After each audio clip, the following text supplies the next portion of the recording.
Good morning, I'm Tisha Hines, and this is the CBC Morning Report for today, Monday, July 10th. In our top story, there's a call for important issues related to mental health to be introduced from the primary school level to help impart important information and knowledge about the earliest possible stage. It's coming from consultant psychiatrist Dr. Joyce Sue, who was a guest on CBC's current affairs program, The People's Business, last evening, where the focus was on mental health, including the recent cases of suicide that have impacted families across the island. In order to get, I think, a handle on what has been happening, I think we really have to start at the bottom. So where the young people are concerned, I think we should be getting into the primary schools really and trying to teach kids more about, making them more aware of mental health, trying to really demystify and destigmatize the idea of mental health, getting them to be aware of what problems they may get with their mental health and what are the signs that may occur.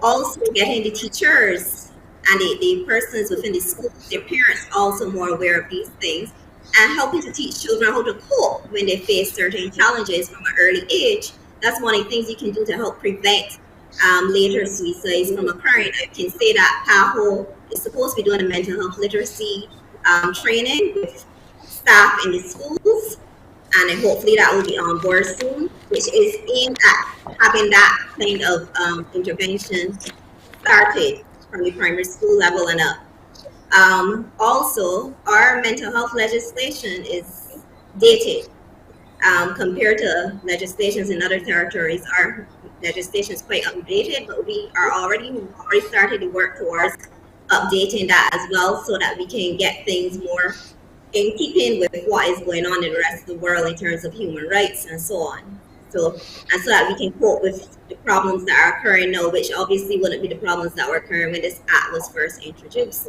or things have changed. Clinical psychologist Reverend Dr. Marcus Lashley also weighed in on the issue of mental health legislation.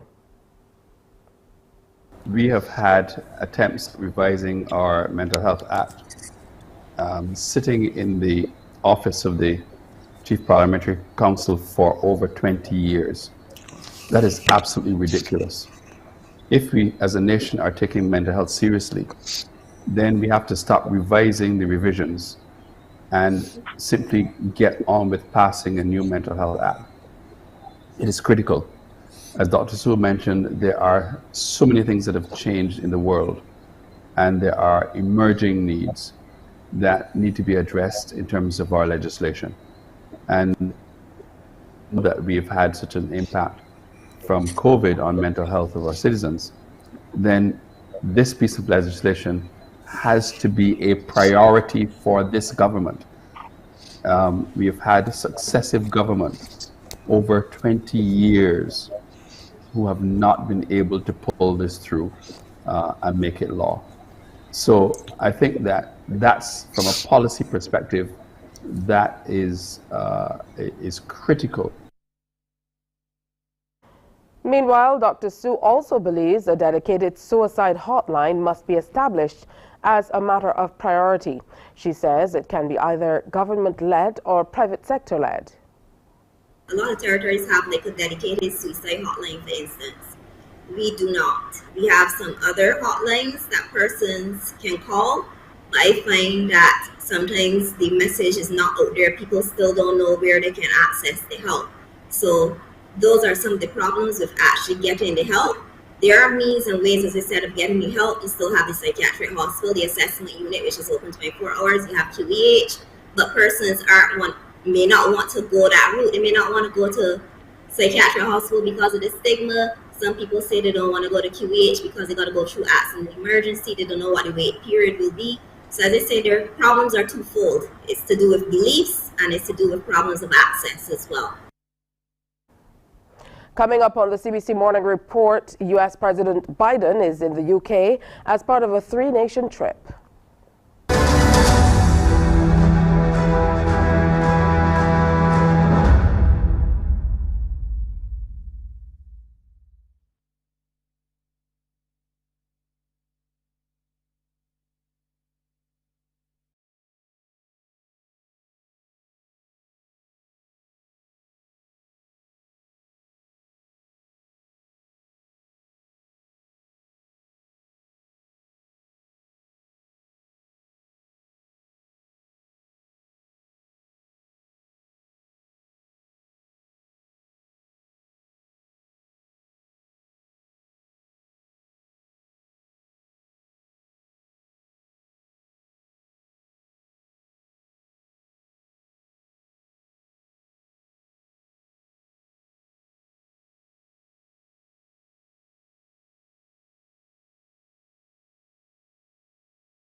United States President Joe Biden has kicked off a three-nation trip expected to be dominated by a NATO summit aimed at showing solidarity with Ukraine and amid disagreement over Kiev's possible accession into the alliance. Biden departed Dover Air Force Base in Delaware and arrived in the United Kingdom late on Sunday.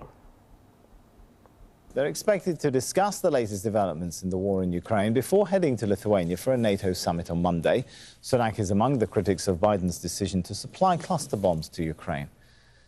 Our White House correspondent Kimberly Halkett joins us now live. So will the difference of position on cluster bombs, is that going to cast something of a shadow over this Biden visit to the UK?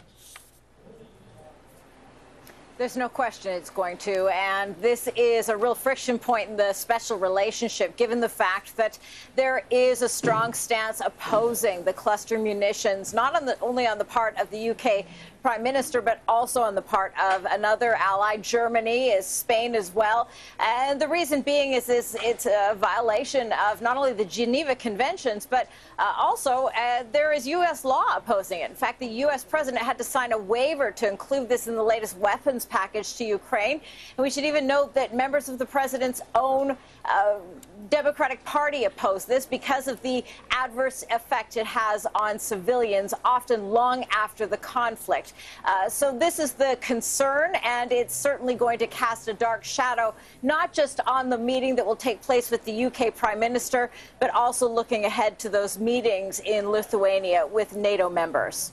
And talking about those NATO meetings, I mean, NATO expansion is going to be the big focus there? Yeah, we've just learned that the U.S. president has held a call with the Turkish leader, Recep Tayyip Erdogan. And one of the focuses of that is going to be, we understand that there will be a one-on-one meeting with the two leaders to talk about the expansion of NATO. Turkey is an important member with regard to this because there has been opposition by Turkey to allowing Sweden to become a member of NATO.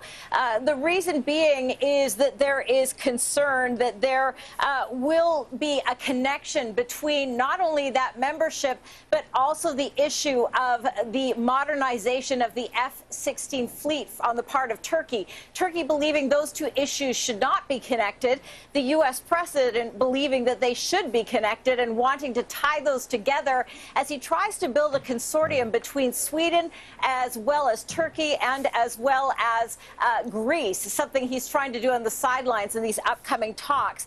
So that is one conversation that's going to be had. The other conversation that will be had is whether or not Ukraine should be a part of that expanding membership. And that is another issue that has some friction point, given the fact that all members do not agree on that as well. Even the president saying in a recent interview here in the United States that now is not the time for that. It's time now to preview what's coming up on Morning Barbados. Today we take a deep dive into mental health as we look at some little known of conditions as well as inform you of some treatment options. We're going to feature two Bajans living afar, but we'll be sharing their stories. Plus we're back today with our fun hit game show segment, The Eyes Have It. That's all coming up at 6:30 on Morning Barbados. But next, we have more news, sports, and weather. Stay with us.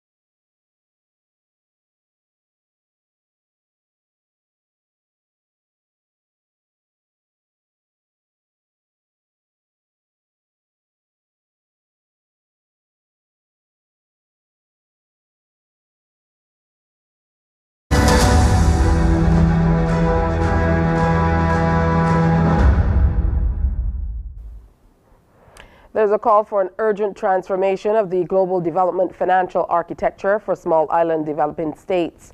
The appeal from Barbados representative to the parliamentary assemblies of the Organization of Africa, Caribbean and Pacific States and the European Union, Edmund Hinkson. He notes that many developing countries, including small island developing states such as those in the Caribbean, are invariably burdened by debt repayment obligations to international development funding institutions and to private capital banks. Mr. Hinkson made the remark at the just concluded 43rd OACPS EU Joint Parliamentary Assembly held in Brussels. The Bretton Woods institutionalization of global politics is now anachronistic and highly outdated. There is the overriding necessity to establish more equitable representation of regional groupings and of small island developing states in the Security Council as the highest decision-making forum of the sole global geopolitical institution. The time is now for a decision to be finalized to increase both the permanent and non-permanent allocation of membership in the Security Council. The Latin America Caribbean region ought to be granted both permanent and non-permanent membership as of right on this august body, and not mere non-permanent membership at the whims and caprices of the elections every 2 years. According to Mr. Hinkson, many nations in the Africa, Caribbean and Pacific regions are in a debt trap, which has been compounded by the presence of recent health pandemics such as COVID and by horrendous natural disasters such as hurricanes, made worse by global climatic changes. More serious consideration must also be given to abolishing the veto authority of the 5 existing permanent representatives of the Security Council. Such reform will enhance the ultimate goal of realizing greater global security and peace through multilateralism and fairer representation of the majority nations, states, and the world's population in the supreme decision-making body of the United Nations. Barbados wishes to take this opportunity to appeal to the European Union to support the call by African, Caribbean, and Pacific nations for reform of the United Nations Security Council. And in other news, Prime Minister Mia Amor Motley is now in Caracas, Venezuela for a short official visit. Ms. Motley, along with Barbadian delegation, including Foreign Minister Carrie Simmons, CARICOM Ambassador David Comichon, arrived at the Simon Bolivar International Airport. Following her arrival, Prime Minister Motley traveled by vehicle to the National Pantheon of Venezuela to pay respects to national hero Simon Bolivar. A wreath was placed and the national anthems of both Barbados and Venezuela were paid. After the wreath laying, Prime Minister Motley visited Barbados' diplomatic mission in Venezuela, where Chargé d'Affaires Aquinas Clark provided the Barbados delegation with a tour. While in Venezuela, she also visited the office of the Vice President, where she, along with Vice President Delcy Rodriguez, were entertained by young musicians, followed by a bilateral meeting and a working lunch. Following the tour, Prime Minister Motley and Minister Simmons presented certificates of appreciation to the staff of the mission. Ms. Motley also visited the Palacio de Miraflores, the name of the official residence of the President of the Bolivarian Republic of Venezuela, for a meeting and signing of agreements with the President, His Excellency Nicolas Maduro Moros. The City of Bridgetown Cooperative Credit Union, the second largest on the island, is reporting significant growth as it approaches a major milestone. The increase in both its balance sheet and membership was noted as the financial institution officially kicked off its celebrations and activities ahead of marking its 40th anniversary later this year. CBC's Ryan Broom reports. Speaking during the anniversary launch event at the Hilton Barbados, re-elected president of the City of Bridgetown Cooperative Credit Union, Dr. Lynette Holder, says Barbadians continue to join the credit union movement. She says the credit union's asset base has also realized significant growth. Dr. Holder made the comments a few hours after being returned as president at the COB's annual general meeting.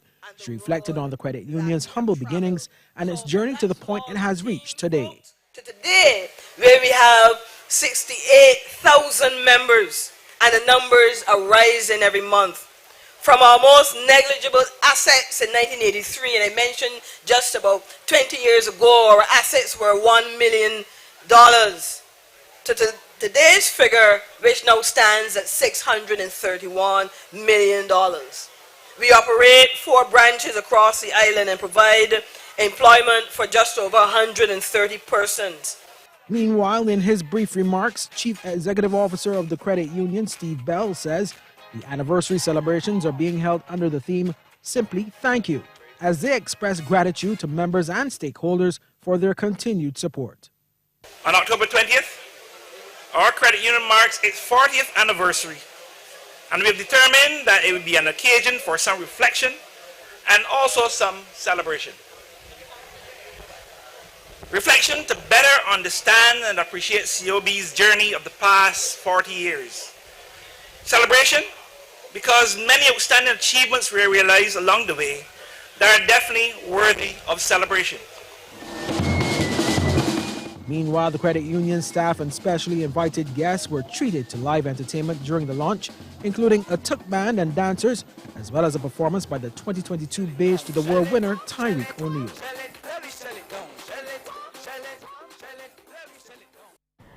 In sports, Commonwealth Games gold medalist and World Championship bronze medalist Shade Williams established a new record in the women's 400 meters at national championships at the Usain Bolt complex over the weekend. CBC's Melissa Farley reports a couple other 400-meter records also fell. We'll be picking up these 400s from roughly around the 200-meter mark.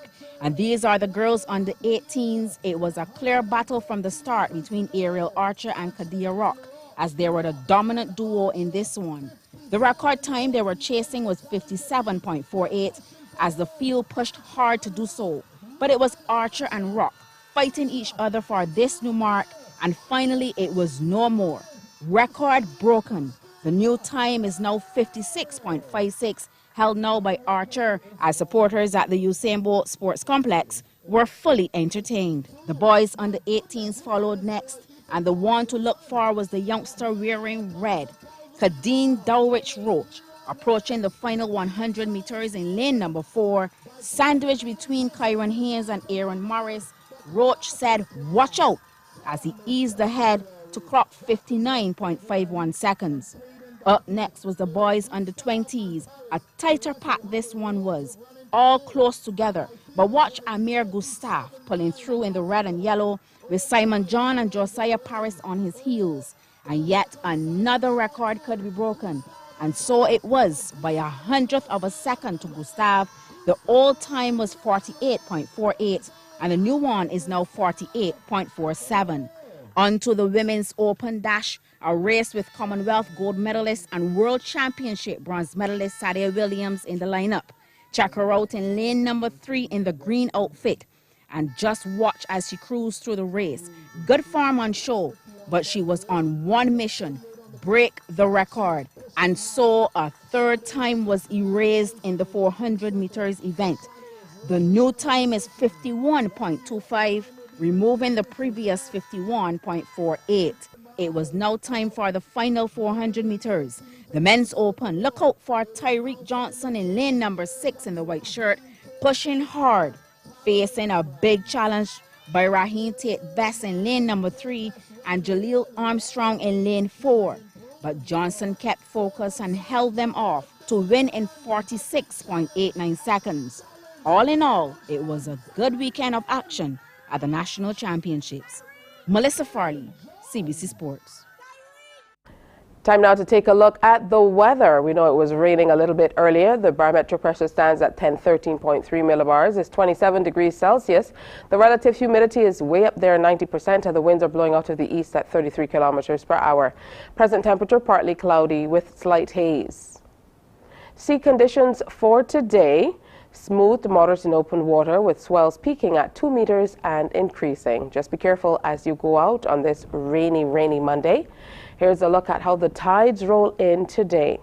And the general forecast for Barbados as you prepare to head out for your day to school, the final week of school, a mix of sunshine and clouds with a few brief scattered light showers. Into the evening, you can expect much of the same. A mix of clear skies and clouds with the occasional brief scattered light to moderate showers as well. Here's a look at a few select international cities, and they truly are warming up. as we move even closer to the summer. And that's weather and the end of the CBC Morning Report. Our next newscast is Newsday at 12 p.m. on TV8, followed by The World at 1 on our radio network of stations, 100.7 FM, 98.1 The One, and 94.7 FM. It's time now for Morning Barbados. Wake up, wake up, wake up, wake up. Barbados, get up.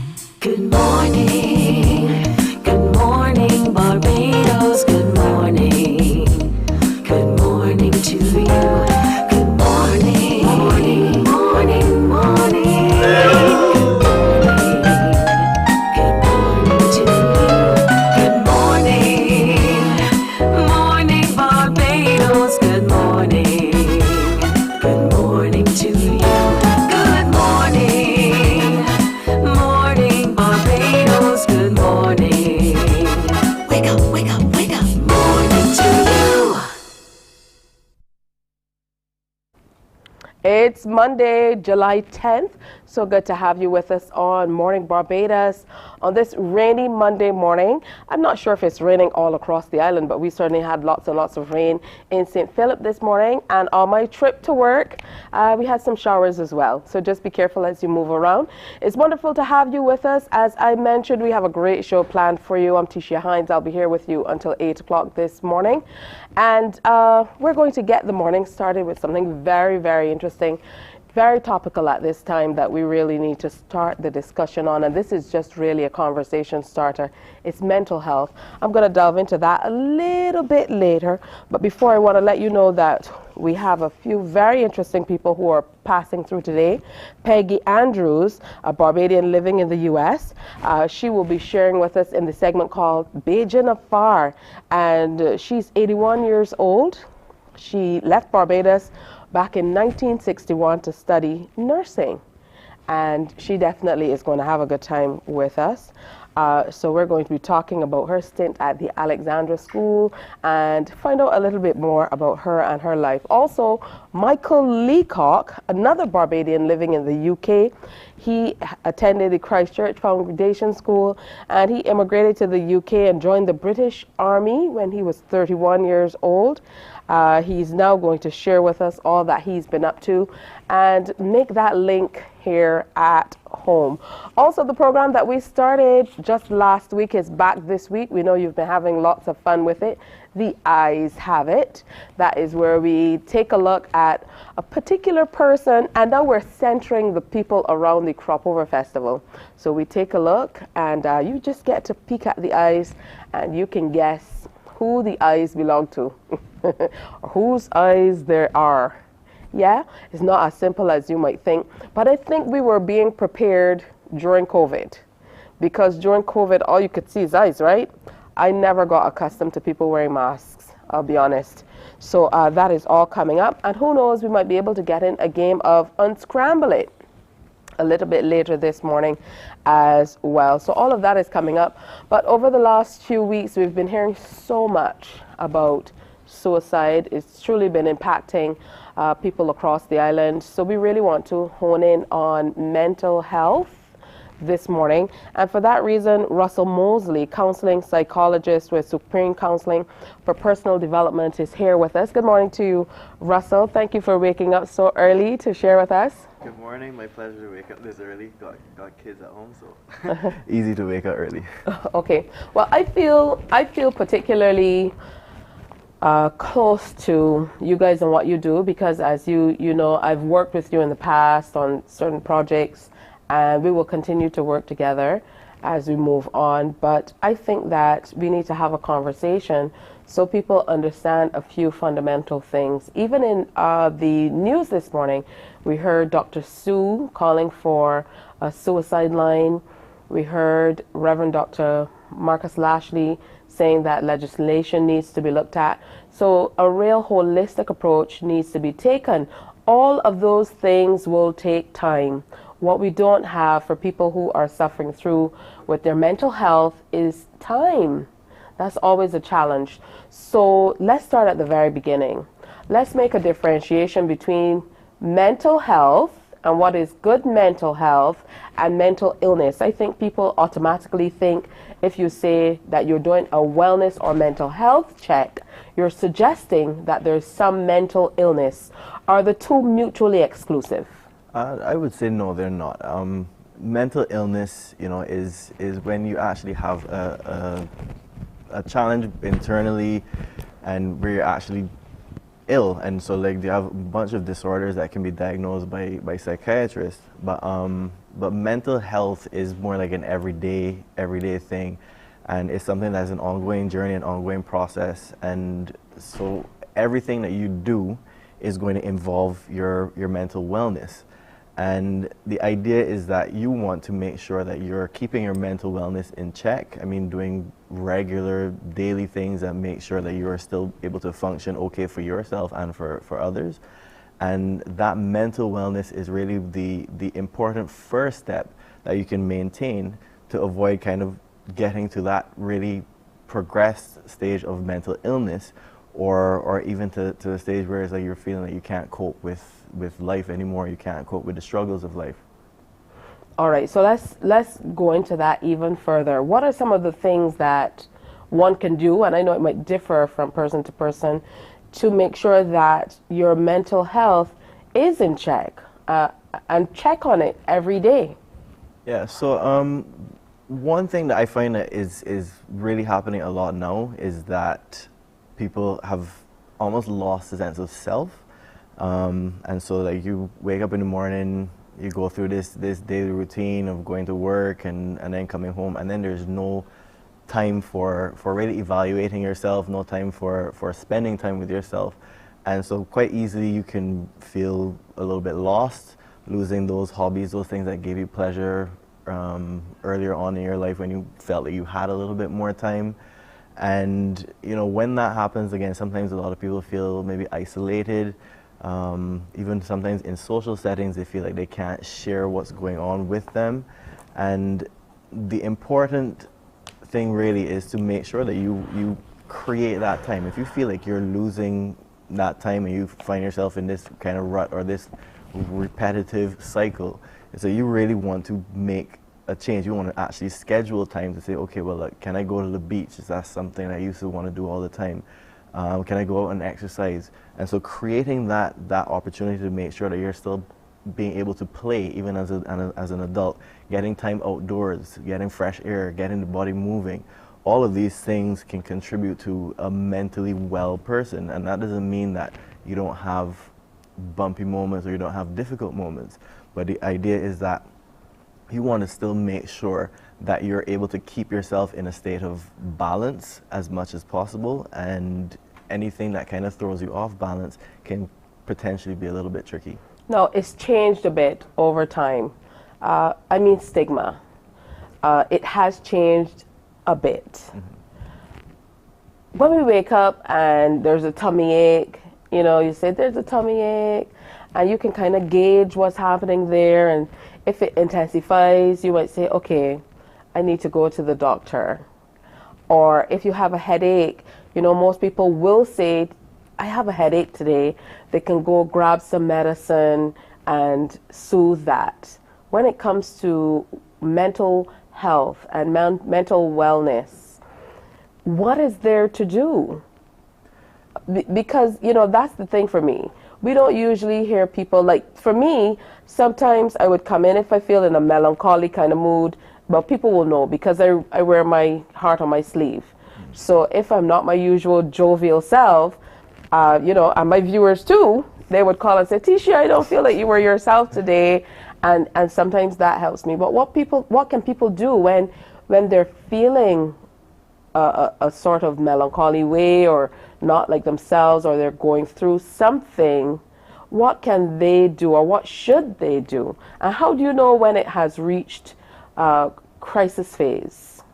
Okay, so there are a number of things that they can do, and the first thing I will start with is, say, using your social support system, so families, friends, and being able to talk to them, because as you said, you can speak about a headache very easily, but it's also, people know and say, okay, well, come and take two Panadol or something like that, and so people will offer that as advice to fix the current issue that you're having.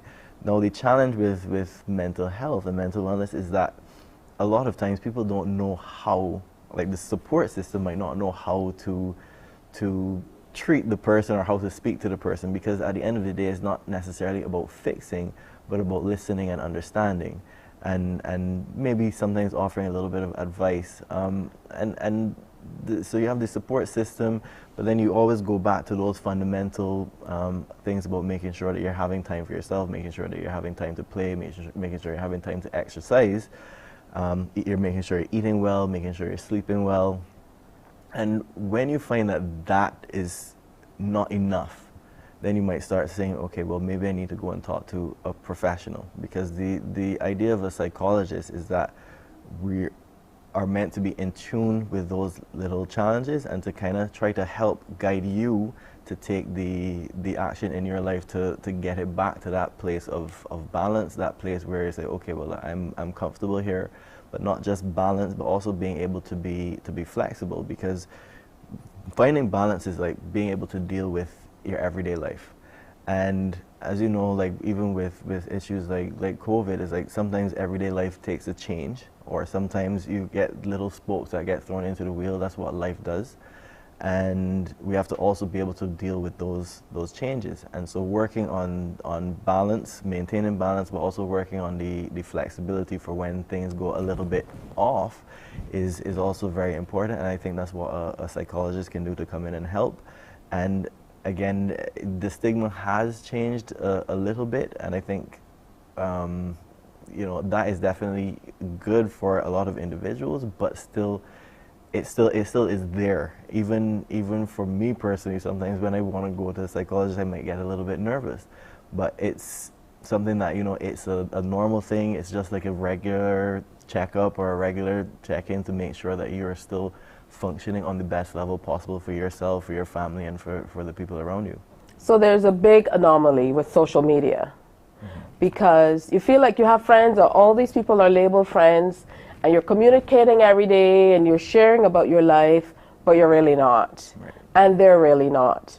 So how does social media compound the problems that we're experiencing with mental health and mental wellness generally? So social media does play a major role. I think a lot of the time what people do is they show the best version of themselves. And then a lot of times we will naturally compare ourselves to what this false sense of reality is. And inevitably we fall short. And not only that, like again, you feel a lot of times, especially in my practice, I've heard a lot of people say, well, they're in social settings and they're with a lot of people, but they still feel alone, or they still feel lonely, or they feel isolated. And a lot of that is because the interaction is very just surface, and people are not really aware of what is actually going on, even in their supposed support system. And social media really is not the place really where a lot of people delve very deeply into kind of what is going on, and I don't think it's necessarily the best avenue to do that anyway. But again, we end up living in this very surface state, and so all the deep challenges and the deep thoughts and the feelings tend to go unlooked at, unmanaged, and can very easily slip into a state that's very difficult to recover from. All right, we're going to continue speaking with counseling psychologist with Supreme Counseling for Personal Development, Russell Mosley, after this. Stay with us. Morning, morning, morning. Good morning. Good morning to you.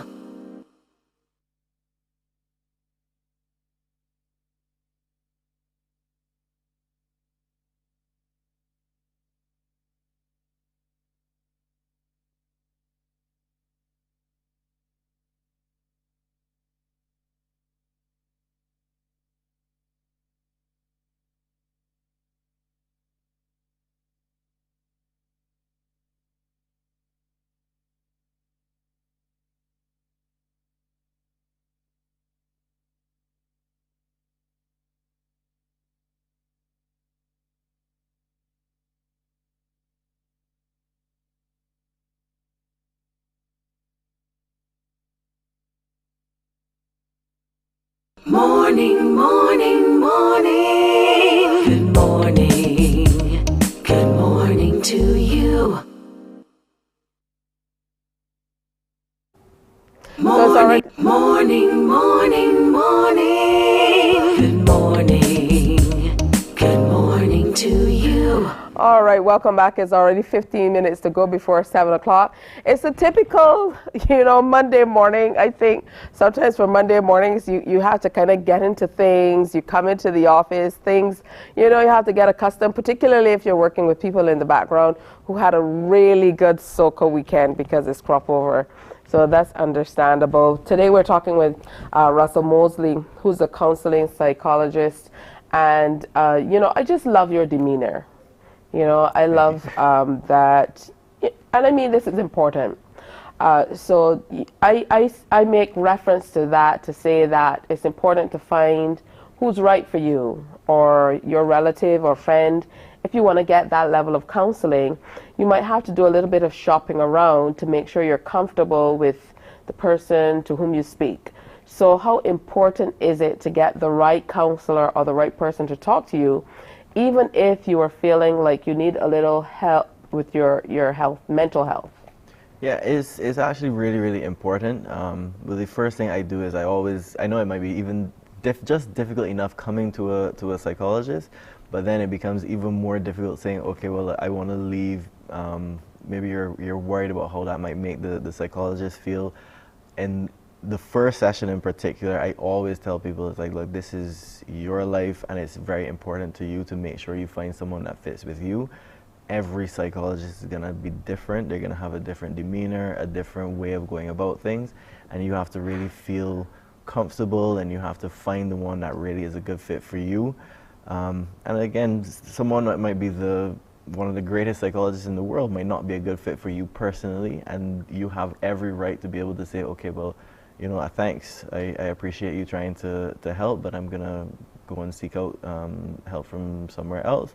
And again, for the psychologist, you don't take it personally. You just make sure that, you try to give them other recommendations, find out what they're looking for and see if you can help them to make that transition to another psychologist as smooth as possible. But again, it's very important that you find the right fit for yourself.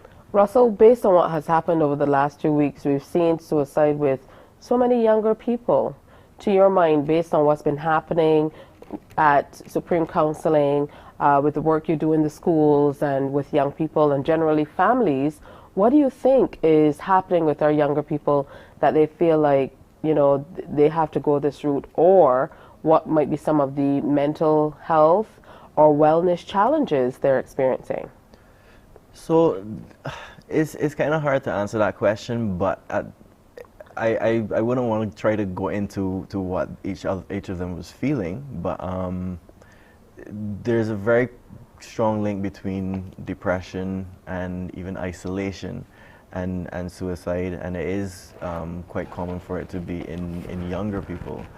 And the challenge there is that, again, with the isolation, is like not being able to have that support system or have someone to share things with. But also depression, again, when you're having your regular everyday life, and that is difficult in itself, and then the world throws another spoke in the wheel, and then another thing, and then it becomes not even finding balance, but finding that flexibility, and then even going a step further and trying to be resilient, and then feeling like, okay, well, if I don't have someone to help me through that, because again, we all need help at some point, and feeling that isolation of, oh, I don't have anybody, and I don't know where to go, I don't know where to turn, I'm feeling pain and I don't see any other way out, then all other things become possibilities. And so the idea is that you want to really put as many possibilities, as many options on the table as possible to help someone and let them see that, okay, well, there is another option to kind of go through the pain and try to get to a better place. Let's talk about suicide ideation. There are many people who would say, I've thought about it, but they don't necessarily act on it. So at what stage should you say, I have to get some help? Well, I would say if the thinking about it becomes a regular theme in your life, I would say definitely you might want to seek out some help. And again, also if you're going through, because again with the psychologist, it doesn't have to be a crisis. So if you have a feeling like, okay, well, something isn't quite right, it might not even be necessarily a suicidal thought, but it could very well be just that flashing idea of, oh boy, this life is difficult. Not sure what to do next. And it's like something as seemingly small as that can be a very big trigger to go and get help, and can be the difference between someone trying to get a crisis intervention and just an early intervention, because the earlier the better by far, right? And so it's really, again, important that people are really taking note and checking in with themselves to make sure that they know kind of where they are and like how they're doing. But any kind of time when you're thinking, okay, well, I'm not sure, like life is getting really difficult for me, or maybe you've had a breakup or something, or a loss in the family, anything like that. These are all important moments that you can kind of take note and say, okay, well, maybe I can go and get some help. Maybe I've been diagnosed with an illness. Maybe I can go and get some help, because it's just difficult to cope with by yourself, and you don't want to be trying to say, okay, I'm okay, and then get to the point where it's crisis point, and you find it a lot more difficult to kind of fight back from there.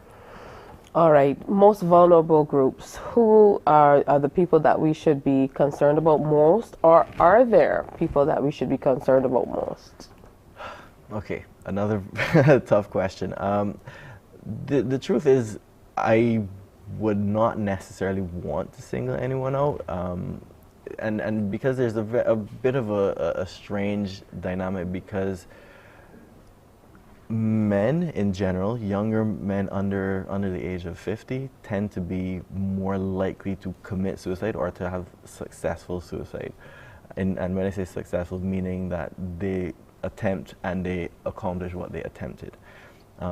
Now, on the other hand, females have a higher rate of attempts, and again, these are attempts that did not achieve the death. So to say, okay, well, let me focus on men, or let me focus on women, would be kind of a little bit difficult, I think, to do, because the idea is that you really want to be helping as many people as you can.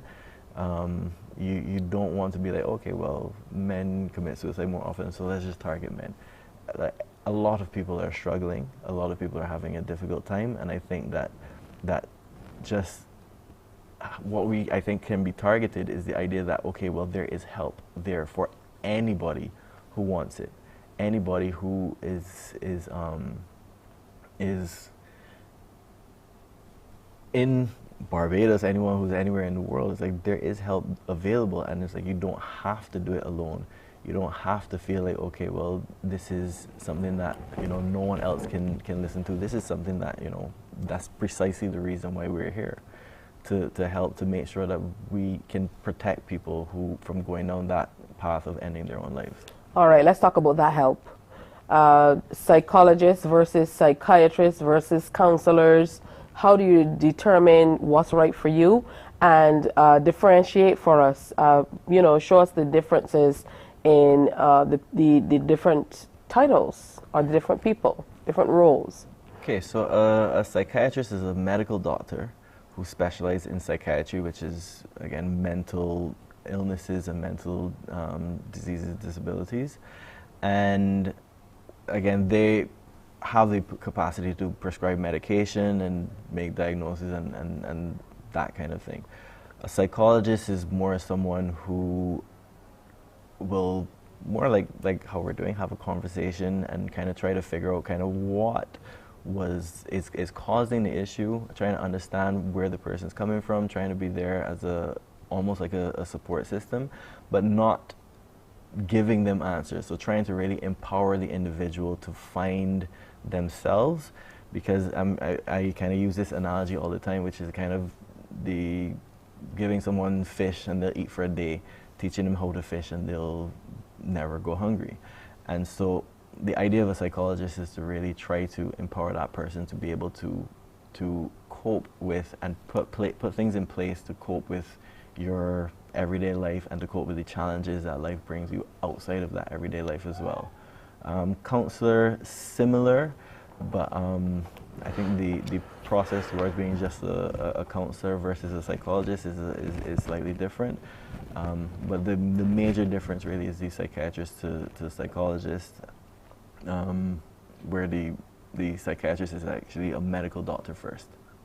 All right, so in terms of help, family, friends, where do we start and what do we do once you recognize there's a difference? Because as long as you have a relationship with someone, you will likely recognize if there's a change in their behavior or how they're feeling. You know, what do we do? So the difficulty is actually a lot of time people don't recognize. A lot of time people don't see any signs or they don't notice because sometimes it's extremely difficult to see.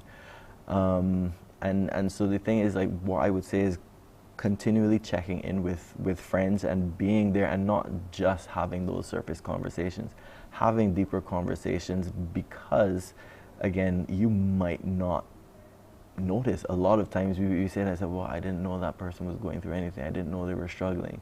And for the times that you do see it, like, again, same thing, have the conversations, have the deep conversations, be there for them. Maybe not try to fix or solve any problems, but be there for them, listen to them, try to find out what's going on. If you feel like they don't want to speak to you or they're kind of being dismissive and you can sense that something is up, make some recommendations, find psychologists, psychiatrists, whatever person, whatever professional you want to seek out first. Give a call, find out what's the best way to kind of give them that push to kind of get talking, and then you take it from there. But you don't want to just leave them and say nothing, but also you don't want to be the one trying to push and push and push and they're not giving you anything back.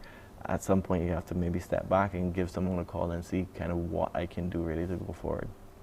And for someone who might be looking on right now and thinking, that's me, those are my feelings, I'm having suicidal ideation almost on a daily basis or several times a day, what advice would you have for them?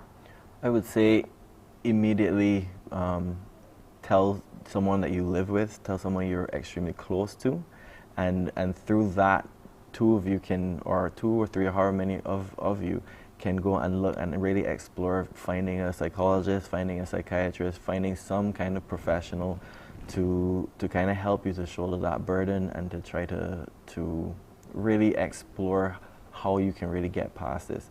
But if you're feeling that right now and you're watching this, it's like definitely pick up the phone, call your friend, pick up the phone, call your mom, your dad, brother, whoever is in your support system. Call them and see how we can find a number for a psychologist, psychiatrist, some kind of professional to get some help as soon as possible. I know that we make a lot of jokes about how we are as Caribbean people. Let me hone in on Barbadian culture when it comes to things like this. I think a lot of the times as parents or friends or relatives, we're very dismissive of people with their feelings and, particularly men.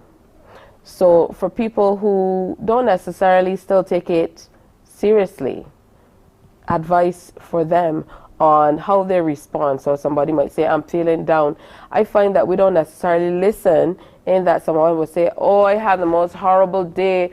I got knocked down by a bus, and then when I got up, I got knocked down by a bicycle, and I fell over, and this and that.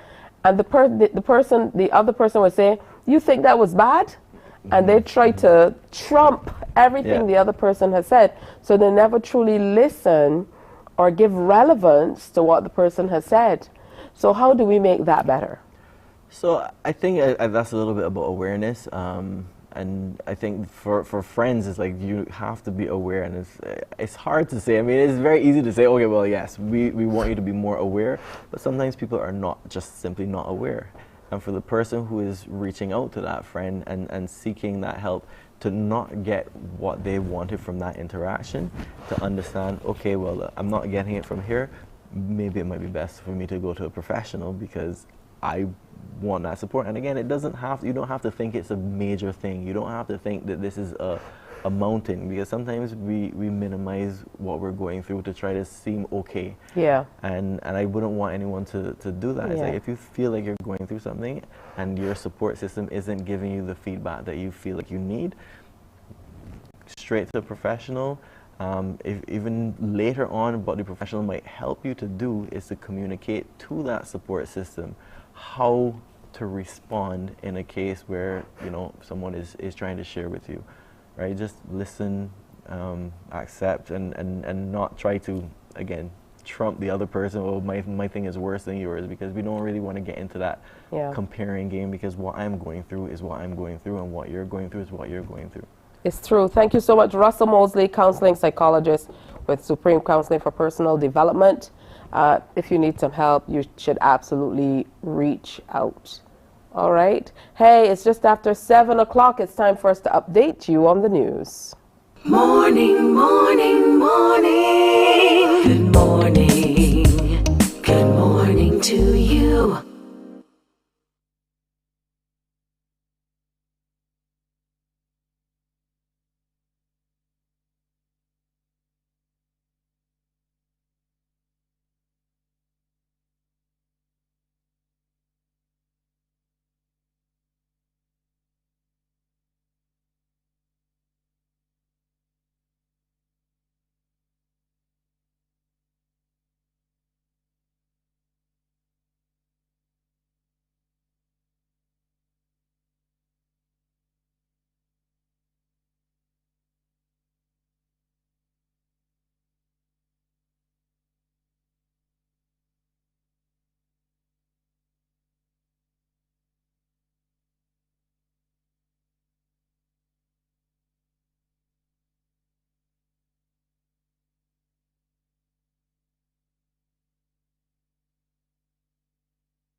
Morning, morning, morning. Good morning.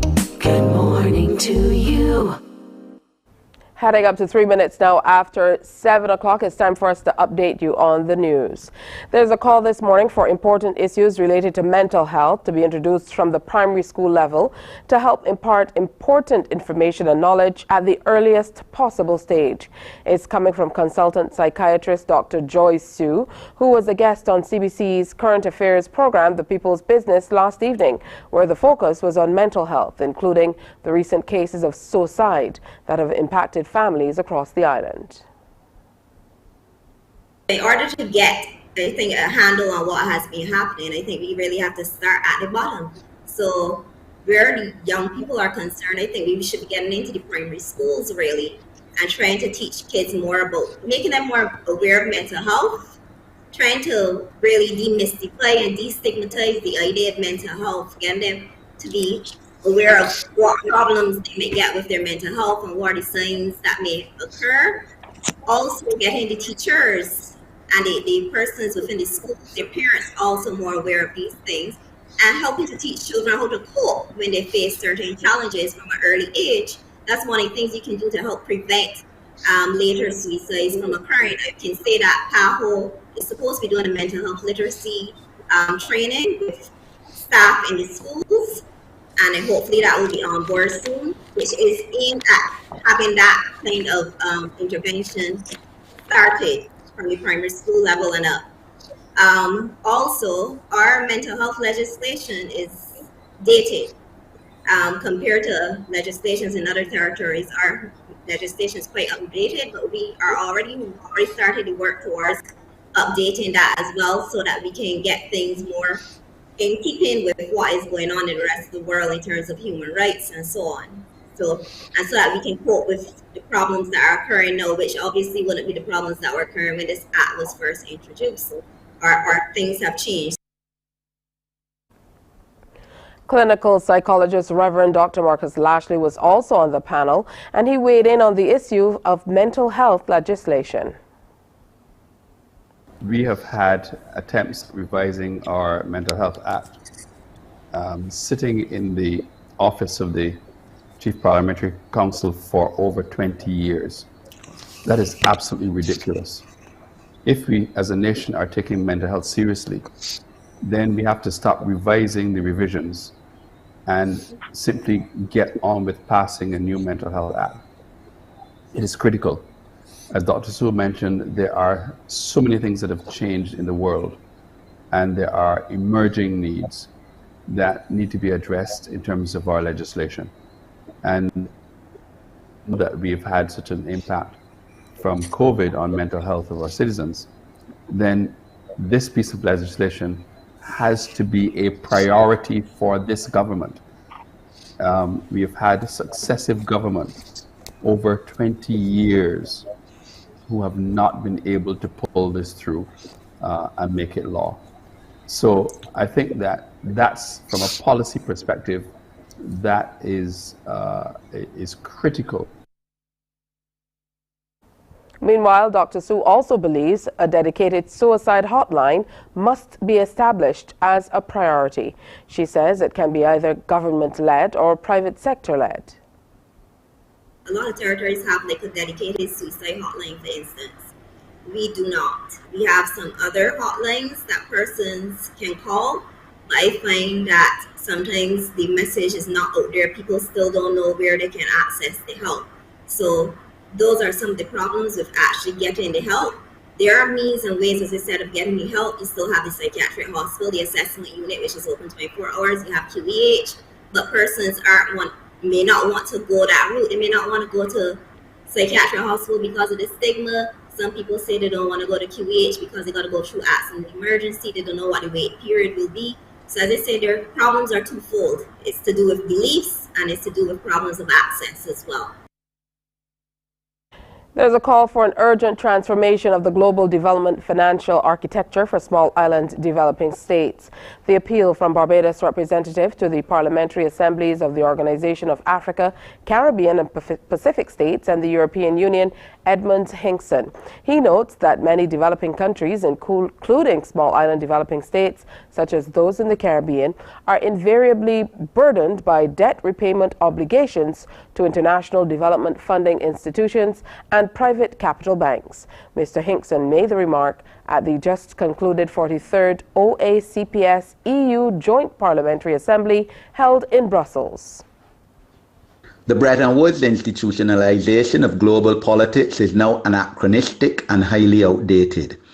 There is the overriding necessity to establish more equitable representation of regional groupings and of small island developing states in the Security Council as the highest decision-making forum of the sole global geopolitical institution. The time is now for a decision to be finalized to increase both the permanent and non-permanent allocation of membership in the Security Council. The Latin America Caribbean region ought to be granted both permanent and non-permanent membership as of right on this august body, and not mere non-permanent membership at the whims and caprices of the elections every 2 years. According to Mr. Hinkson, many nations in the Africa, Caribbean and Pacific regions are in debt, which has been compounded by the presence of recent health pandemics, such as COVID, and by horrendous natural disasters like hurricanes, made worse by global climatic changes. More serious consideration must also be given to abolishing the veto authority of the 5 existing permanent representatives of the Security Council. Such reform will enhance the ultimate goal of realizing greater global security and peace through multilateralism and fairer representation of the majority nations, states, and the world's population in the supreme decision-making body of the United Nations. Barbados wishes to take this opportunity to appeal to the European Union to support the call by African, Caribbean, and Pacific nations for reform of the United Nations Security Council. Prime Minister Mia Amor Motley is now in Caracas, Venezuela, for a short official visit. Ms. Motley, along with a Barbadian delegation, including Foreign Minister Carrie Simmons, CARICOM Ambassador David Comichon, arrived at the Simon Bolivar International Airport. Following her arrival, Prime Minister Motley traveled by vehicle to the National Pantheon of Venezuela to to pay respects to national hero Simón Bolívar. A wreath was placed and the national anthems of both Barbados and Venezuela were played. After the wreath-laying, Prime Minister Motley visited Barbados' diplomatic mission to Venezuela, where Charge d'Affaires Aquinas Clark provided the Barbados delegation with a tour. While in Venezuela, she also visited the office of the Vice President, where she, along with Vice President Delcy Rodriguez, were entertained by young musicians, followed by a bilateral meeting and a working lunch. Following the tour, Prime Minister Motley and Minister Simmons presented certificates of appreciation to the staff of the Barbados mission. Ms. Motley also visited the Palacio de Miraflores and the name of the official residence of the President of the Bolivarian Republic of Venezuela for a meeting and signing of agreements with the President, His Excellency Nicolas Maduro Moros. And that's our news update. We will have more news coming your way right here on TV8 at 12 noon, followed by The World at 1 on our radio services. Do stay with us. More Morning Barbados is coming up after the break. Morning, morning, morning. Good morning. Good morning to you.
Thirteen minutes after 7 o'clock. All right, it's time for The Eyes Have It.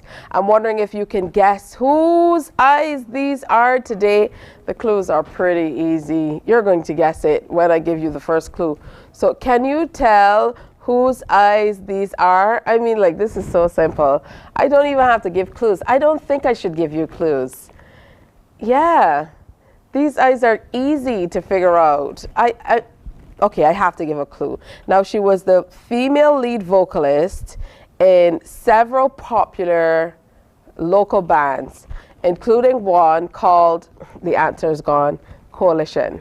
You already know who it is, yeah? So, you know, get yourselves together and see if you can identify the eyes, because the eyes have it. How about that? Yeah, I never realized that her eyes were so distinct. Yeah, until now, of course. But I recognize the eyes right away. So I'm sure you do too. So that's it for The Eyes Have It. Hey, we're going to take a break, and when we come back, we're talking to a wonderful lady who's now retired, and she's visiting Barbados. We're going to get to know her a little bit better. That's all coming up.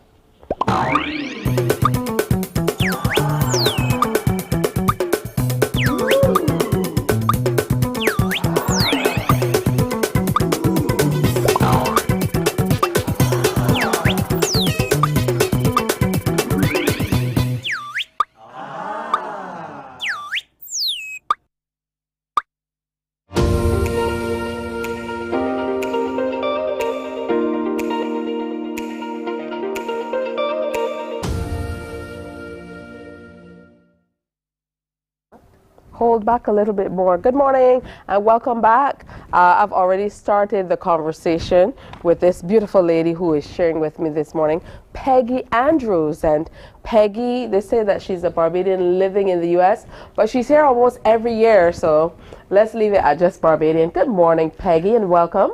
Thank you. Good morning, and thank you so much for having me. I'm really and truly excited about this, and it's lovely of you to invite me. It's wonderful to meet you and to have you here with us, to be able to share. So you're here for a most auspicious occasion. Well, yes, that occasion has gone. One of my sisters in America, she just recently celebrated her 40th anniversary, and we came down for a destination celebration. And I'm here until later on in the month before I return to the States, and I've just retired in June, as you had said. And I took this opportunity to try to reestablish some ties. You know, I went to Alexandra School. I was the head girl there in 1958-59. It's so long ago. And I'd like to meet, if possible, some of the other people who I had left there. You know, I kept up with some, but some of them I haven't really been able to follow up. And of course, I went off to England and I trained as a nurse, and then I got married and I went to Nigeria, and I lived there for 33 years. And it was a most fascinating time, and I met some other West Indians and Barbadians who lived there, and again I've lost track with them because a lot of them returned either to Barbados or to America or to England. And you know, I'd love really and truly to meet up with some of them again. Wow, talk to me about the differences in culture, because moving to England is, you know, a different culture, different people, different pace, a different way of life, and then moving to Africa, I would imagine is totally different. So even though there might be similarities, you have to acclimatize. So talk to me about the changes that you went through. Well, don't forget that when one is younger, one has a different aspect of life and everything, different expectations. And frankly, I think I must have been naive because I left here, went off to England, did my training. The culture there was, well, different, but we had been used to a lot of the stuff which we got in England. We had been used to it here in Barbados. Went off to England, finished my training, married a Nigerian, went there. And then we went back to the tropics, and it was beautiful. It was absolutely beautiful, and it still is a beautiful place, Nigeria. And the cultures, well, there were some different cultures, but then basically we had similar food stuff, similar climates, and it was just a matter of adapting how one prepared the food. And we got the same results as such. It's good food, good, you know, good nourishment. People's attitudes at the time, they were very welcoming. I was very fortunate. All the people I met there, they welcomed me. They did. And in England, we had, well, they accepted you. They acknowledged that you were there and you came from the Caribbean and, you know, that sort of thing. And going over to Africa now, going over to Nigeria particularly, when I got there, it was in 1965, and it was peaceful. The British were just in the midst of leaving, more or less. They had just got their independence. And it was really calm and peaceful and green. And after that, we had the Civil War, we had the coups, and the oil was discovered, and everything became mixed in turmoil. But it was still a beautiful place. The people are wonderful. And of course, you do get bad apples in every barrel. Unfortunately, the bad apples there tend to spoil a lot more than just a couple around them. But basically, the people in Nigeria are wonderful. They are warm, they're very friendly, very accommodating, and I'd love to meet some of the other Nigerians who came out here and who have settled here, and also Caribbean people who have gone there and they're back here. And apart from that, I'd love to meet some of my old friends who were at Alexandra. We had, at the time, we had Miss Thompson. She was my last headmistress, and we had Lady Branca. She was one of the teachers, and we had Mrs. Ward. I think she's probably passed. And we had Miss Innes, and we had this Miss Yard, and of course Maginite, she has passed. So quite a few of these teachers, and then the girls who I grew up with, it was wonderful. A few years ago I came back, and my sister Joan Leacock, she held a reunion for me at the Bagatelle, and some of the girls were there, and I'd like to meet them again. June Everson, June Edwards, you know, Joan Ward, she was a distant cousin. And there's so many of them I'd love to establish. And I just heard from another one today, Gloria Undamani, and she lives in England now, and she had been in Nigeria as well. And we sort of lost touch. There are so many of them I met over in Nigeria, and it'd be wonderful to be in touch with them. What are some of your fondest memories being head girl of Alexandra School from around 58, 59? Yes. What are some of your fondest memories about here at home or at school and what you did with your friends and so on?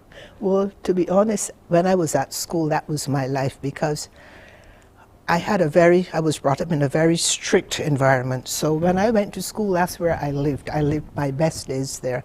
And I had been games captain, house captain, and head girl. And I enjoyed the interaction with I'm sure I must have been a pain, I'm sure, you know, but I enjoyed it all the same. And what I enjoyed most of all were the games matches, you know, and the music. Lady Branco, she was our music teacher. And at that time, we didn't pay too much attention really and truly to the sciences. You know, we were lots of arts and what have you. And we had a great art teacher, Sheila Ward. She was really great. And our teachers were really good. The English teachers, they were wonderful. But what was most outstanding was how the girls all got together. We were so friendly. We were so much in tune with each other.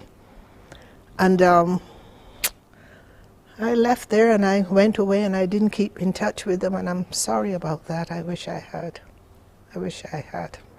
All right. How would you say Barbados changed? I don't know how long it was after you went away before you came back, but I'm sure for people who are away, they probably see the changes a whole lot more than people who are here kind of stewing in it all the time. That's right. I left Barbados in 61. I returned in 69 with my first child and my then husband. And I remember as the plane was making the approach, my husband said to me, "I hope you're not going to cry," knowing me so well. And of course I did, because it was my first time here. And I was so excited. And at that time it was still pretty much, you know, very level. But then as the years went by, when I did come back, I saw some changes, positive changes. And you know, when you're young, when you're growing up, things appear to be a lot bigger. And as you get older, you find out those things you thought were so big, they're really, you know, quite small. So I found that the roads were smaller. They weren't, but I thought these roads are small. And then driving around, but one thing I must say, Barbadian people are still as warm and as nice as you can be. When you pass and you say good morning, and everybody says good morning. You know, you wouldn't pass somebody and not say something to them. In the States, of course, you know, if somebody says good morning to you, you said, "What's wrong with that one?" That sort of attitude. But here, people are warm. You go down to the market and people are just there. And that's the beauty. I love this country. I love Barbados, you know. And I keep promoting it wherever I go. Everybody, I've just retired from a prestigious company back in America. And everybody says, "Where are you from?" And I tell them, "I'm from Barbados." And I have been promoting Barbados, and people said, "We've got to come." I said, "Yes, my sister will get you all arranged. She's in the tourist business there. She'll get you all arranged." And I promote Barbados wherever I go, because I think it's the most fabulous place on the world. That is also excellent. Tell us about your career through the years you've just retired. How are you acclimatizing, you know, with that? You just told me, we were having this discussion before we came back on air. You said, you know, "I'm not retired, so yes. I have all the time in the world." Tell me about that. Well, I left Nigeria in 98, went over to the States, and I had to redo all my training and what have you, which I did. And then I started work, and I worked for this company, which was eventually taken over by Johns Hopkins University. And I was there as a director of clinical services, and I'd been there now for 18 years. And last year, I decided, well, I think I'd had enough, because I'd be getting up every morning early and being in the office early and working, you know, and doing what I had to do. And getting used now, more or less pulling back, getting used to, okay, I'll get up a bit later. And that's not with me. My kids all say, Mommy, we never know where you are from any time. You're a hot foot. You're all over the place. And it's true, I'm not used to being in one place. But having retired now, I am looking to go on a different track. You know, I can't sit and not do anything. I have to do something.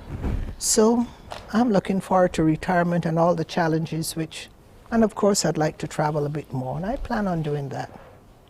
All right, all sounds really, really exciting, but I could tell that you really want to reconnect with some of those friends. Yes, I would love to. You know, you are now, dare I say the age, can I? Yes, I'll be 81 in November. And you absolutely do not look like that age. Well, thank you. That makes me feel so much better, you know. Well, it makes me feel really good when people say that. 2 weeks ago I was with my sons. Yeah, we were here, and somebody said to me, oh, your sister said to my son, your sister. They said, it's not my sister, it's my mother. I said, what? You know, and these are big men in their 50s sort of thing. So I thought, well, that's wonderful. You know, I'm classed as their sister, not their mother. Yeah. Yeah, so where did the children grow up, and how did you develop their appreciation for Barbados as well as where they were? Okay, well, I have 6 children and 17 grandchildren. Wow. And the first one, he works in Trinidad now. He's a personal assistant to one of the ministers there, and he's been there for the last 30 years. The second one, he's an electronics engineer back in Nigeria. He does a lot of work with electronic stuff. And then I had a set of twins, and the male, he's with me he lives in Maryland where I live, and then his twin sister, she lives in Toronto. And she's into music and into cake making, and she has got 4 wonderful kids. And then the other 2, Alicia, and she's in Nigeria, and she's got 2 children. And the last boy, he's also in Nigeria, and he's got 1. So they were all born in Nigeria, and they all grew up in Nigeria. But as they got older, they decided where they were going. And this is where we are. So it's wonderful that I can reconnect with them all over the place. So I'll probably go to Nigeria again next year for another visit. Is there anything on the bucket list that you've not done yet? Oh, yeah, definitely. So you're working on it? I am working on it. A visit through the Panama Canal. And then my son, who is right now in Dubai, says, okay, we'll work on getting you over to Riyadh and Dubai next year. So all right. Sounds like wonderful stuff. It's so good to hear from you. Keep in contact with us. Miss Peggy Andrews, Miss Peggy. Yeah. It's so good to connect with Barbadians who are here. And you still have the Barbadian accent strong, so Honey, I'm loving that. I've never lost it. I remember once somebody called in from Barbados, and I answered the phone. I was at a doctor's clinic in Nigeria, and this lady said, what's a Bajan doing answering the phone in Lagos? I said, what's a Bajan doing calling me from abroad? So the accent has never gone, and I hope it doesn't go, because I'm a Bajan through and through. Yeah. And I need to be sure that I keep that. All right, so if you were at Alexandra School, or you know somebody who was at Alexandra School in the 50s, then you would want to connect with Miss Peggy, because she's looking to reconnect with a few of the friends from back then. And who knows, maybe we can all get together and have a conversation. We need to film these things for posterity. It would be wonderful. So that we can share the conversations and share what was happening with a new generation of people. It would be wonderful. And again, I thank you for this opportunity. Thank you so much. Wonderful to catch up with Miss Peggy. Hey, we're going to take another break and come on back. The eyes have it. We're going to play some more of that coming up. And we're also going to meet another Bajan who moved away and has a grand story to share.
So the retirees are showing off on us today. I have to say a special good morning to my next guest, Mike Leacock. Good morning and welcome. Good morning, thank you for having me. And I must say you don't look like somebody who's retired. Oh.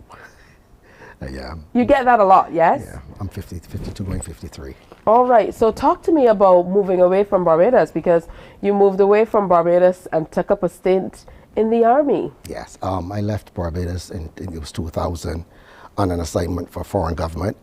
It took me to London, and while there I saw an opportunity to join the Army, so I took the opportunity and I joined the Army. Now, you've been on tours around the world. Yeah. Let's hear about that, because usually we see this stuff in the news, and even though we often say there's a Bajan everywhere, we don't expect that there are Bajans literally on the battlefield. Yeah, well, when I joined the military, there were very few openings for Caribbean people for certain jobs. The jobs were limited to us. And I started out as a driver radio operator. And then I wrote a report on the effects of the World Trade Organization and the rise of narcotics in the Caribbean. So when my commanding officer saw that article, they were like, "You wrote this?" I said, "Yes." He said, "You actually wrote this?" I said, "Yes." He said, "You're in the wrong job." So they sent me to the Defense College of Intelligence and Security, Chicksans. That's where the spies go, the MI5s, the MI6s, and so on and so forth. And I did my intelligence training there. And shortly after, I was sent to Afghanistan as an intelligence analyst and operator. So talk to me about that. Were you excited? Were you nervous? What was that like? It was a bit of both. I think preparing for Afghanistan, it was cool. You know, all the stuff you see in movies and equipment, like, wow, yeah, it really is real. But then when you get there, the first day in Afghanistan, I think when I got off the plane, I looked around and nothing was green. Everything was just sand. You know, I was like, okay. And then you hear below, boom. So those were like mortars going off. And for the first 5 to 10 minutes, you had to get yourself together, you know, because obviously coming from Barbados, I've never seen anything like it. You know, it was surreal, you know, but your training kicks back in, and then you do what you train to do. How were you able to adapt, and what role did thinking about home and family play in, you know, keeping your mind where it needed to be so that you got back home safely? Well, truth be told, I had no choice. I was like, you know, I have to come back home. And because British are one of the best militaries in the world, not 2 ways about it, we were trained old school. So even if equipment went down, you were prepared for it. So I think the training played a major part, adapting. And then coming from the Caribbean and then joining the military at an old age, because when I joined the military, I was actually past the recruitment age, actually. The age was 28, I was 31 at the time. And because of my intelligence background, they decided to take me in the military. So it was a lot easier for me than it would be for an 18-year-old and 19-year-old, you know, coming straight off the streets into the military. And while in Afghanistan, you became the de facto liaison officer between the U.S. and British intelligence. Yes, Talk to us a little bit about that. So I became the go-to soldier, so to speak. I was well versed in intelligence, and the things that people didn't see, I saw. You know, and it comes from socialization. As children, we play hide and seek, we play different games, and you develop different strategies as children. The same thing goes for Afghanistan. You know, you looked at something, and nothing is really what it seems to be. And you think outside the box, and you wonder if, and you play the what-if game. And then you put all these scenarios together, and then you build your picture from there. You know, so that's how it worked. You also got 2 commendations with honors. That must have been a real high point for you.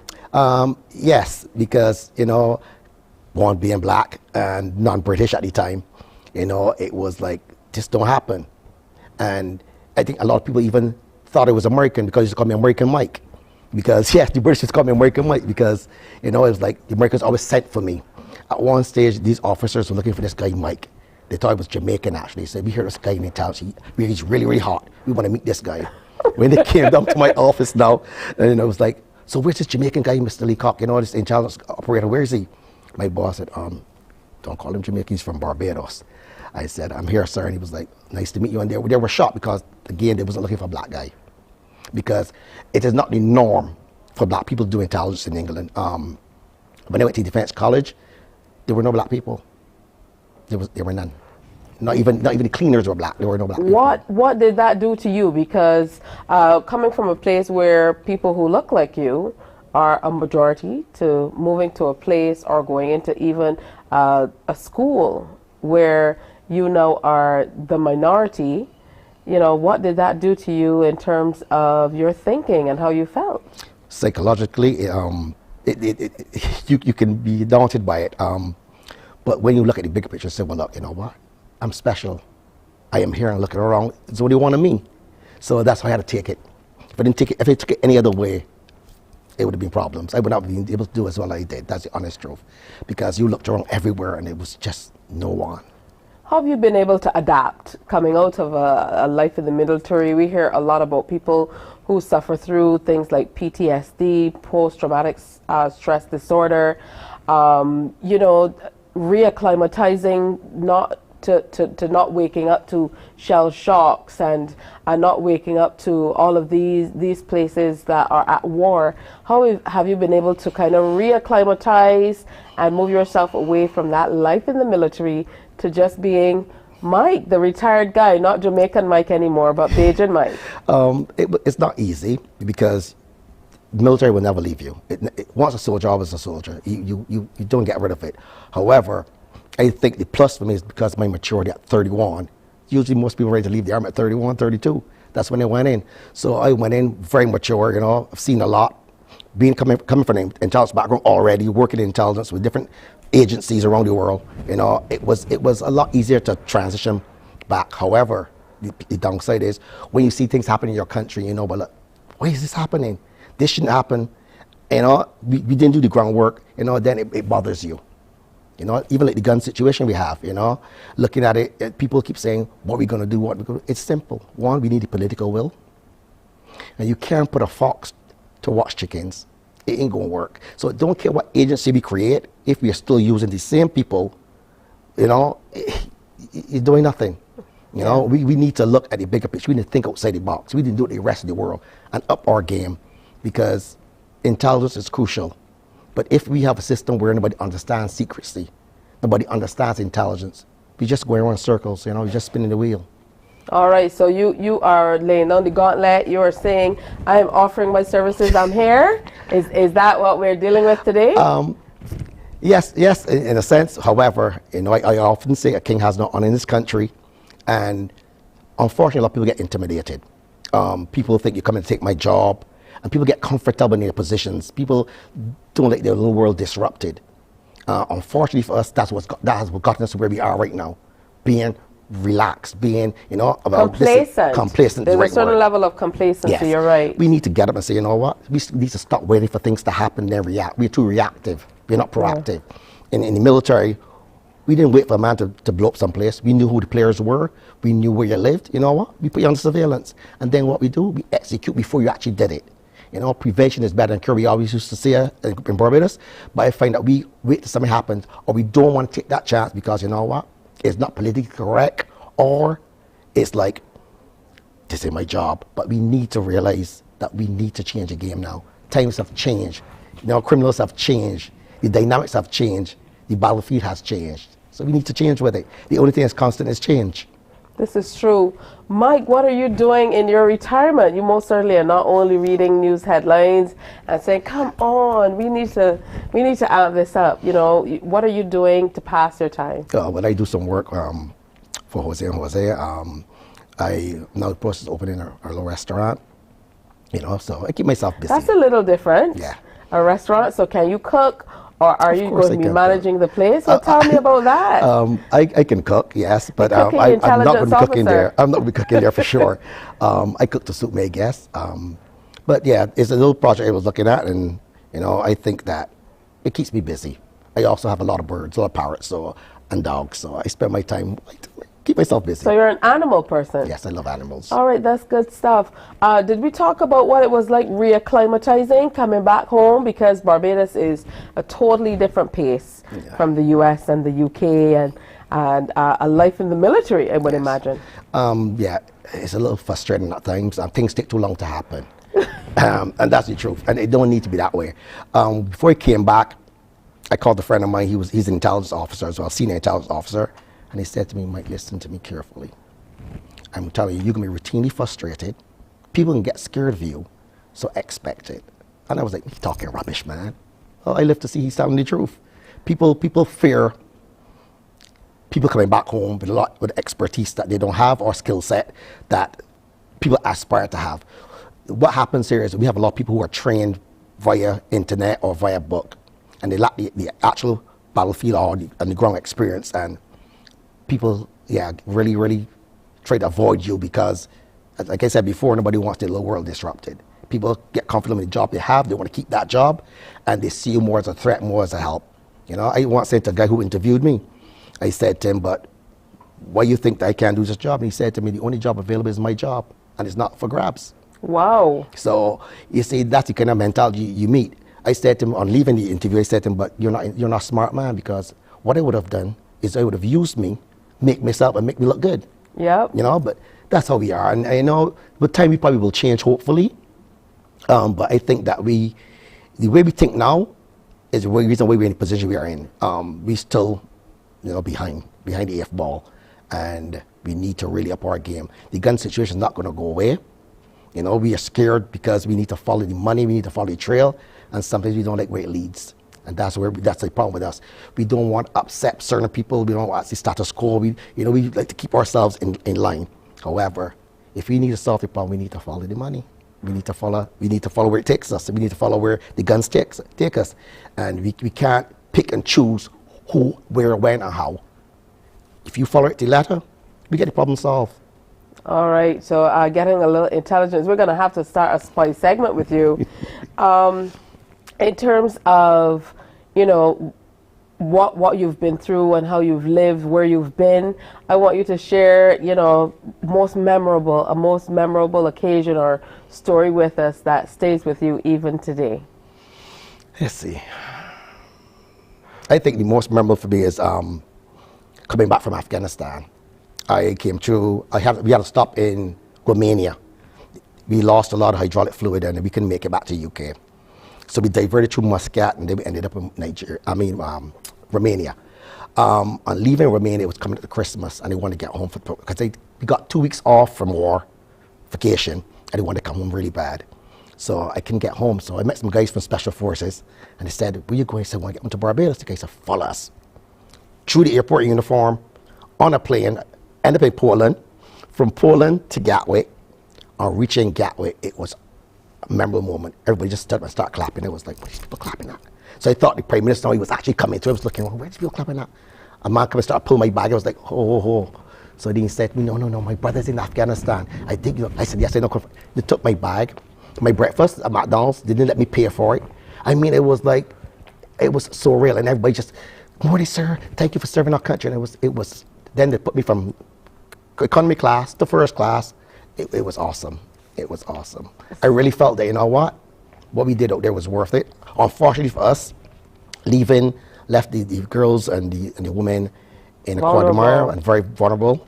It's sad because, that's something that we should have finished. However, every country has its own political strategy, and soldiers are not politicians. We're not policymakers. We try to create the environment for politicians to work and for peaceful transition. However, Afghanistan was the only regret I probably ever had because we did not see it through to the end. Was there ever a time throughout your time serving abroad in the throes of war that you felt like, oh my goodness, I don't know if I'm going to make it back to Barbados this time around? You always have that in the back of your mind. Don't care where you are, that's the back of your mind, you're at war. And no place really safe, So I come from a God-fearing family, so I had already said to myself, let me make it right with God mentally, because you don't know what's going to happen. Getting into Afghanistan alone is a risk. We had to fly almost empty. Because of the mountainous terrain, we had to fly half empty, and the tarmac was short run. So you go like 60 meters, and then you're up vertical. And then you shoot your flares out, you go so every rocket launcher is coming at you, the flares will pick it up. So every time you leave Afghanistan, enter Afghanistan, there's a chance you're not going to make it, Oh, that's some really interesting stuff. Yeah. We're acclimatizing. We know the Leacock name. Are you related to the famous Leacock family? Yes, I am, but I can't sing. I can't sing a note. Yeah, I'm one of the few Leacocks that can't sing. You're singing in another choir. Yes, all bass. That's interesting. So being back home in Barbados, you said you're looking to move into the restaurant business, so you definitely have to come on back and share more about that for us. And who knows, I might put you on the spot, you know, and see if you can. You say you cook to suit yourself, but we'll have to see a little bit more about that. Yeah? Yes. So thank you so much for coming in and sharing with us. What would you say to any young person who's watching who might have considered a job in the military? It doesn't necessarily have to be overseas, but maybe here in Barbados or somewhere else around the world. What would be your advice to them? Military is a good choice. It makes you a well-rounded person. It creates an intelligent person, because in the military you have to learn so many different things. And the rate you have to learn it at, and then the exams, we do exams, the pass mark is 80. Under 80 you failed. So it makes you a high achiever. It makes you want to do better, it makes you want to do more, and it keeps you top of your game. And that's why I think discipline is paramount. And with a discipline background, you can conquer almost anything. Yeah, you need to start a camp. Actually, I did some volunteer service for Verdun House. And Alex, I would teach them, you know, some military stuff like exercise training and stuff, and to build character. And it was going well. And I think that we need something like a boot camp for children who have issues. And I mean a proper boot camp. I mean something that they live in, they stay there until they've reached that point where we think that they can go into normal schools or into the society, you know, to be productive people. I think we need, rather than prison and Dodson and the junior side of things, we need some place that kids can go and learn different skills and different trades while they are there, and not feel imprisoned, but more in a military setting to create that discipline. Without the stigma, because I feel like with the stigma that goes with some of these organizations is where people don't want their children to go. And then because of how we are culturally, we kind of use it as a weapon. So you grow up in neighborhoods hearing people say, I can put you in Dodds, or I will put you in Somerville. So, you know, it's always like a weapon. I had a really good time chatting with you today, Mr. Mike Leacock. I got strict orders to use that name. But great to hear those stories of you just exploring the world and living to the fullest. And welcome home. Thank you. All right, certainly different. All right, another Bajan who was afar, and now he's here, he's near. All right, we're going to take another break and come on back with The Eyes Have It.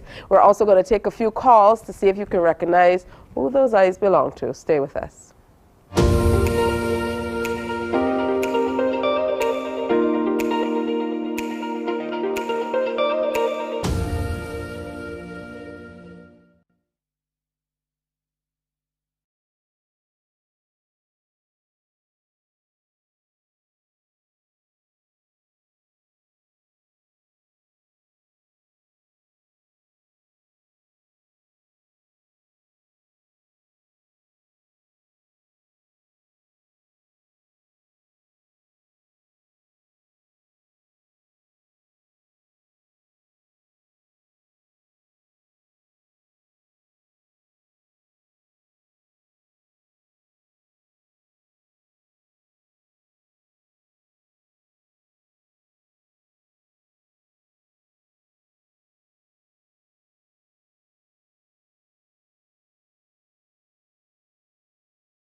So a special good morning to you, Jackie. Thanks for watching. Have a great day today. And she is in Virginia. So thanks for tuning in. A special good morning to those of you who are logged on and locked on, who are watching from the US and the UK and wherever you are, just hoping for a taste of Barbados. Remember, you can write us Morning Barbados at cbc.bb. That's morning without the G.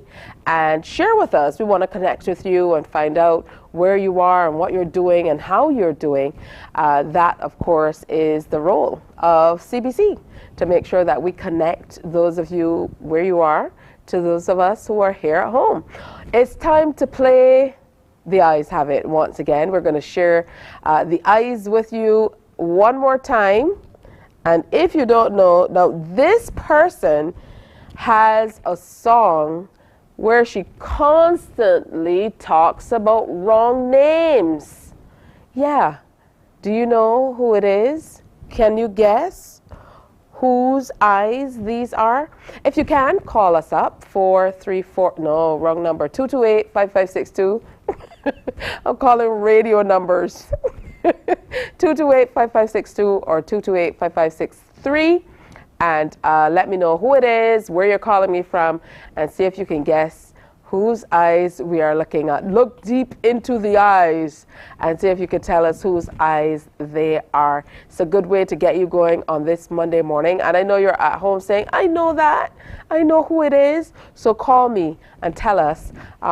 Yeah, this one is pretty simple. At least for me. I'm wondering if it's as simple for other people who maybe don't know her that well. All right, let's go to the phone line. Good morning. Welcome. Hi, good morning. Hi, who is this and where are you calling me from? This is Tennyson. I'm calling from Christchurch. Hi, Tennyson from Christchurch. Is it raining in Christchurch? Regency Park, Christchurch. Okay. All right, so do you know whose eyes these are? Yes, please. I would say it is TC, Terrestrial Coverage. Yes. It is TC. Did you know from the very beginning? Yes, please. Yeah, like I never realized she had such distinctive eyes. But as soon as I saw them, I recognized them too. All right, well, thank you, Tennyson. Have a wonderful day today. Okay. All right, good stuff. So just like me, he knew right away that it was Terencia Coward. Of course, last year in the competition, she came fourth in the Pickety Crop finals. That was last year. We're going to have to wait and see what TC comes with in 2023. It's time for another break. When we come back, we wrap up today's show, so stay with me.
Morning, morning, morning. Good morning. Good morning to you. All right, now you know most of the time people talk about Monday morning blues, right? We don't want you with any Monday morning blues.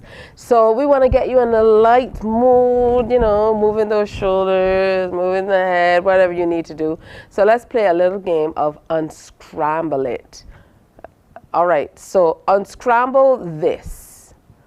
Can you tell? 2 words. Unscramble those words. This one is simple. And, you know, we're going to see if you can get that right. Of course, it has to do with crop over. That's why we're sharing it with you. So go ahead and tell me, what do you think? Yes? What are those words? You're calling me on 228-5562 or 228-5563. And telling me what you see. I see the word already. You know, it's easy. Or maybe it's because I know the answer. That happens sometimes too. So again, those numbers 228-5562 and 228-5563. I'd like to hear somebody from St. Joseph. I understand you had a really great time with the crop over sweet limes this weekend, but I don't know who's on the phone. So good morning. Welcome. Good morning. Good morning. Where are you calling me from? St. Michael. St. Michael. What's your name? Allison. Allison, do you know the answer? Junior Monarch. Yes, it is Junior Monarch. Did you see it right away? No, I found out the first one and then the second one first. Well, you did a really good job. Where in St. Michael are you? Tweedside Road. Tweedside Road. So good morning to everybody in Tweedside Road. I hope you have a good day today. Is that rain I can hear in the background? Yeah. All right, make sure you walk with your umbrella, as we say in Bajan parlance. Don't get no wet hair. All right. Okay, bye. All right, here's another word, again, associated with crop over. Let's see if we can take in at least one more call. Get somebody else in here. Yeah? Yeah?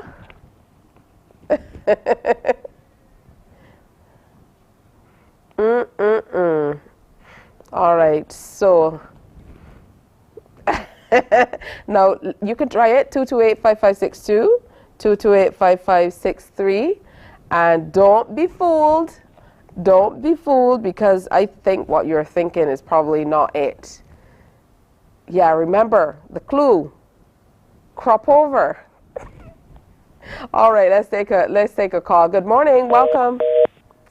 Ouch, we lost that call. So get in there once again. Let's see if we can get somebody else on the phone. 228-5562, 228-5563. Those are the numbers you are calling. All right, somebody else is on the phone line. Good morning, welcome. Hi, good morning. Good morning. Where are you calling us from? Hi, good morning. Pardon? Good morning. Where are you calling us from? All right. Do you know the answer? Can you unscramble the word?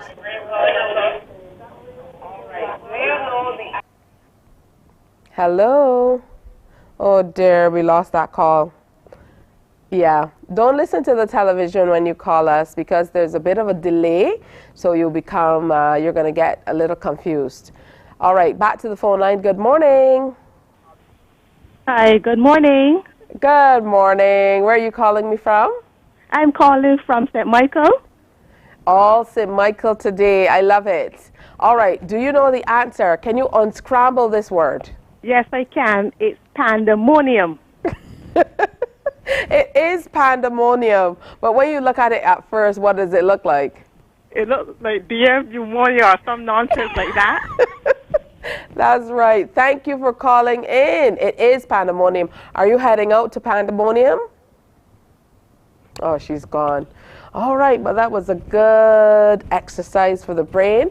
Some fun to get you moving on this Monday morning. We certainly hope you had a great time with us. We explored some very serious and lighthearted themes equally as you go through your day today. Make sure you are well aware of what's happening with you mentally.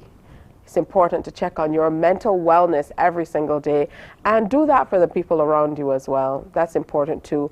We can't necessarily pinpoint, you know, this is hurting or that is hurting at times, but you know when you don't feel your best. So make sure you do things and have support systems in place to be able to help you to get past whatever you're dealing with. Now, coming up tomorrow on Morning Barbados, conversations on CARICOM with Ambassador Comishong. He is on a short trip to Venezuela.